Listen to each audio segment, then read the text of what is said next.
All right, hello, and welcome to another episode of eBay Scavengers, turning trash into cash. I'm Mikey, and with me today is Jay. Hello, Mikey. Hey, Jay, and today we're going to talk about how was your week. Yeah. It's been a while since Jay and I have talked together, Yeah. and we got a lot of different topics to hit on today. Yep. So, Jay, I had my first weekend where I sold nothing. Right. Just like from Friday, Saturday, Sunday, nothing sold. And I haven't been listing, so it's sort of to be expected, but Yep. I've never seen it that slow. Fortunately, Monday came around and 2 items sold, but I know things have been a little slow for you, and I wanted to hear a little about why and what's going on. Yeah, I don't know. We were just talking about this last year. It didn't seem as slow as it is now, but I mean, summer times are traditionally slow for any retailer, but it's this year it seems especially slow. Yeah, I had an awesome June and July last year where I was just hitting every yard sale. I'd go to fancy cities. Yep. Wendy would come home with a bunch of stuff and she'd travel, and we were just listing like crazy.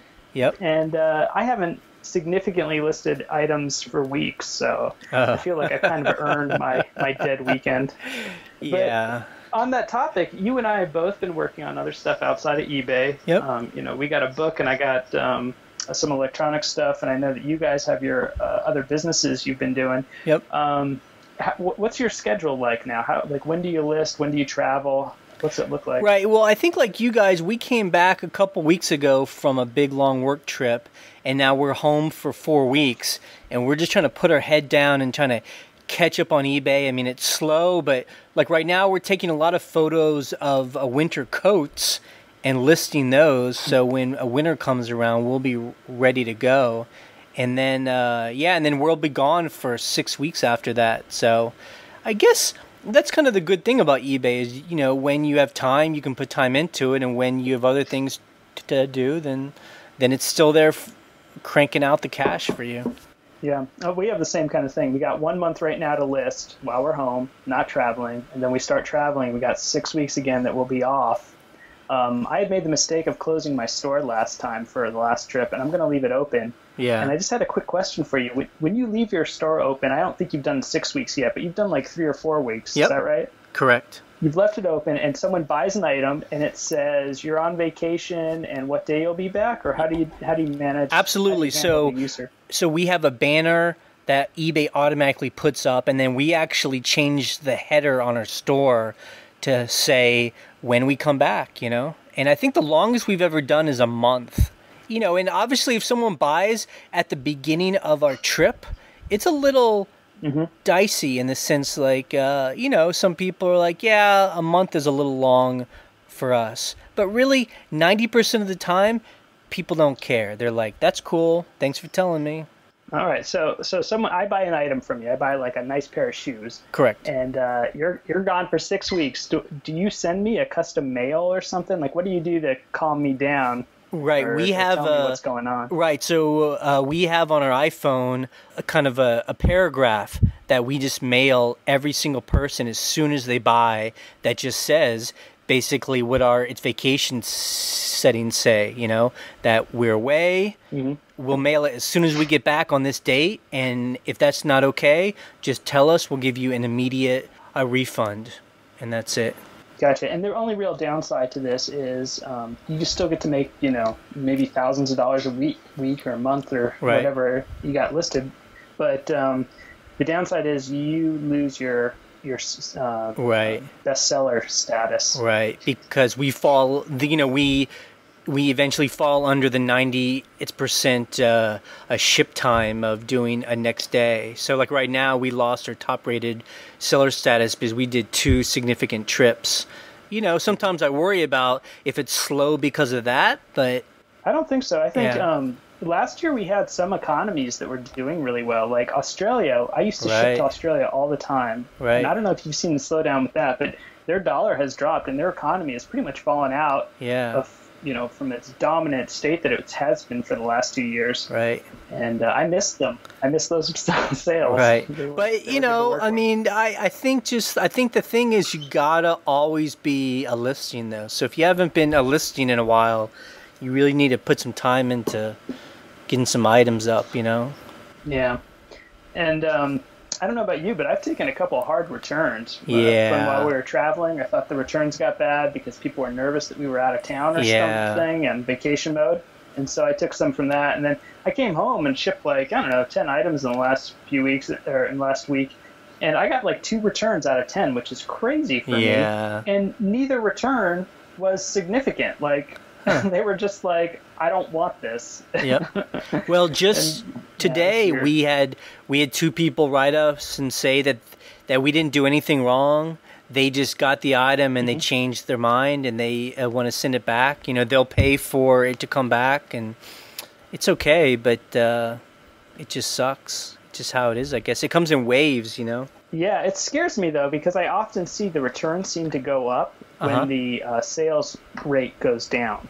So when we're in a slow time, for whatever reason, people are, you know, watching their pennies carefully and, like, returning stuff if it's not perfect. Yeah, we're definitely much more aware of things when we aren't selling as much. Like, its returns hurt a lot more, and we're a lot more fragile. We're very sensitive to it. I mean, that being said, I mean, kind of like with eBay, though, I mean, you know, eBay always started for us as like a side gig, and it became a significant part of our income, but it's not our complete income. And I think when things get slow, I always remember, like, it's good to have a couple irons in the fire. And you guys still have a couple other things going on, right? I mean, you don't have to go into detail, but... Yeah, I was going to say, actually, that, you know, I find eBay is a great enabler where you can kind of scrape together some cash pretty quickly and work on what you really want to work on. And I think maybe part of the show is I don't want to just pitch people on, like, this is a career. It's like you and I both are going in other directions. It's not just about listing crap from yard sales and, you know, calling that career. It's more about kickstarting your next business. So for me, it's manufacturing electronics. And for my partner, she likes to write. And she's doing books. And I know for you guys, you got some video stuff and maybe even some property that'll be a thing. And, and that's really cool that you got other ways of making income. Yeah, I mean, I feel like, you know, we got into eBay because, you know, in like 2008 when the economy was crashing as like a side gig. And, you know, I just think it reminds us all, like, you can't have everything into one, you know, one segment. You got to have multiple things happening. And like you said, eBay was always that thing for us where, like, it gave us some comfort, like a comfort zone, so we could attempt other kinds of jobs that we normally wouldn't do, or to work on personal projects that we always felt we didn't have time for. I mean, even in slow months, we usually make enough to pay all of our bills. Just there isn't anything really extra if we were just to depend on it. Yeah, I find that too. I can still, even on bad months, I can still cover, you know, all my cost of living, you know, cover the mortgage, cover all any utilities, cover, you know, basic insurances and all that. But it's still nice to have big months where I can start, like for my electronics, when I make kits, I have to buy usually all the parts for 100 units at a time. And that's usually like $5,000. Yeah, or something. Holy moly. It's nice to have eBay to front that cash. Yeah. Holy. Yeah, and you know, and I always feel too that just when things are slow, it feels like it's always going to be slow. Like, okay, this is it, and then suddenly we'll talk in a week and it'll be crazy, you know, and we'll have like $500 days, you know. Yeah, well, I'll point out today's July 15th, so it is at least mid-month. People are getting paid, and I always see a little bit of extra uptick in sales around, you know, around paydays and around like non-holiday weekends or at the far ends of them, so everyone's back home and not just traveling. I think that if a new people are hearing this, then they just need to remember that if something's slow, it doesn't mean that you're doing something wrong, you know, that sometimes it's just out of our control, you know. And if you talk to anyone that owns any kind of store, a brick and mortar or an online store, it's just, you know, slow days happen, slow weeks happen. Yeah, whenever I feel bad about, you know, sales being low, I just kind of look around the town I live in, and I live in a hot climate, so when I look around here, it's empty during the summer. No one comes here. Yeah. And I think about what would it be like to own a brick and mortar. Oh my God. In this kind of place where there's no one coming in for business, and you're sitting there all day. And, can you imagine? It'd be painful. Can you imagine owning a store and going there during the daytime, being there all day, and 3 people come in and maybe one person might buy something? It would be. I can imagine even worse than that, because we had some friends that had a store, and they would tell me about the days no one came in. Oh my God! Sometimes it would be there'd be something going on in town, and still no one would come into their store. On a bad day. On a good days, they do amazing. But, that's so depressing. It could be that bad. Ryan would want me to add this to our how was our week, because she always gets excited when this happens. We had a designer from a Michael. Kors buy a bunch of shoes from us. I think he bought 3 or 4 pairs. That always excites us, just because we assume that these designers buy things from eBay stores because they want to get snippets of style and inspiration from these old kind of pairs of shoes. I was wondering if they kind of take them apart, how much inspiration they get from them, Maybe. And we actually Googled his name, and Ryan will link to an article on the blog post about him where they asked him about eBay, and he talks about how he buys all kinds of things on eBay, and you can actually go to his buyer and see. I mean, he buys, hundreds of things a month. And it's cool, and that's happened to us from other kinds of buyers too. So, now, do you send someone like this guy? Do you send him a note and say hey, we have all sorts. What can we find for you? We always do you do any sort of intro? We always do that. We're always we'll cut you a deal if you buy more. I mean, he bought 15 pairs of shoes from a person a week ago, so we were hoping he would go higher, but So, Jay, did you mention auctions that you had been burned? Yeah, I think we talked about this in a couple past podcasts. Ryan and I, we basically just have fixed price or make me an offer on our stuff. And recently we've been trying auctions again, just because auctions can be exciting.